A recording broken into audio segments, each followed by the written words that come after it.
জীবনে প্রথম এত ভয়ঙ্কর একটা রাত কাটালাম। তো এই যে দেখুন, রাস্তায় কিন্তু পাহারা চলতেছে। এখন বাজে রাত প্রায় 1টার উপরে বাজে। তো আমাদের পাশের গলিতে ডাকাত নাকি ঢুকেছে। তো এই জন্য আর মসজিদে মাইকিং করতেছে। আর যুব সমাজের যারা আছে তো তারা সবাই পাহারা দিচ্ছে, মাইকিং করতেছে সবাইকে সাবধানে থাকার জন্য। সবার অফিস বাসার গেট বন্ধ করার জন্য মাইকিং করতেছে। আর মসজিদে মাইকিং করতেছে যে পাশের গলিতে ডাকাত ঢুকছে, তো সবাইকে সাবধানে থাকতে।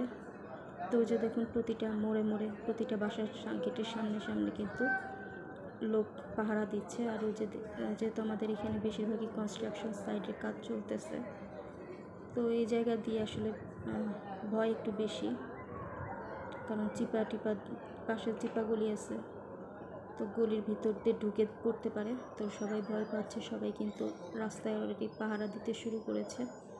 মানে কি একটা অবস্থা, মানে জীবনে এত ভয়ঙ্কর রাত কখনোই কাটাইনি, এই প্রথম একটা ভয়ঙ্কর রাত কাটাচ্ছি। তো সবাই আপনারা আমাদের এলাকার লোকবাসীদের জন্য, আমাদের জন্য দোয়া করবেন যেন আমরা সহি সালামতে থাকতে পারি।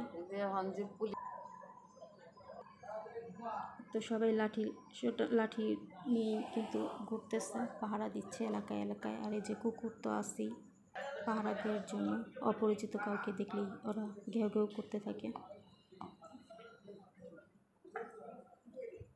প্রতিটা মোড়ে কিন্তু লোকজন পাহারা দিচ্ছে।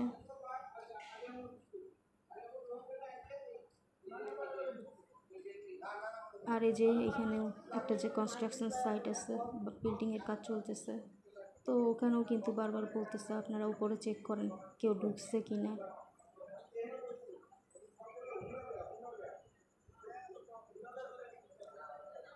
মানে খুবই ভয় লাগতেছে, খুবই ভয়ঙ্কর একটা রাত। মনে হচ্ছে সারা রাত জেগেই কাটাতে হবে।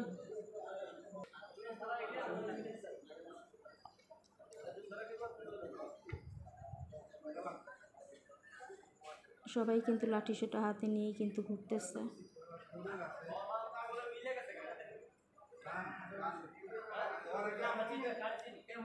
তো কি একটা অবস্থা, আমাদের পাশের গলিতে অলরেডি কিন্তু ডাকাত ঢুকেছে। তার আগে একটা স্কুল আছে, তো স্কুলের ওখান থেকে সূত্রপাত, ওখানেই নাকি প্রথম ডাকাত ঢুকছে। তারপর ওখান থেকে আবার আমাদের পাশের গলিতেও আসছিল।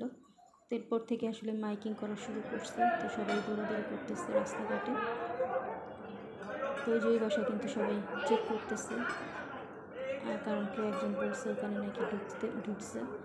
তো এই জন্য যে ওই সবাই ওই গেট দিয়ে ঢুকতেছে কনস্ট্রাকশন সাইটটা চেক করতে।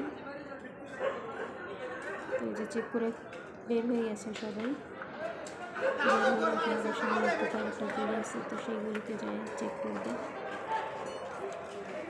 মানে খুবই ভয়ঙ্কর পরিস্থিতিতে আছি আমরা। তো আমাদের জন্য আপনারা সবাই দোয়া করবেন।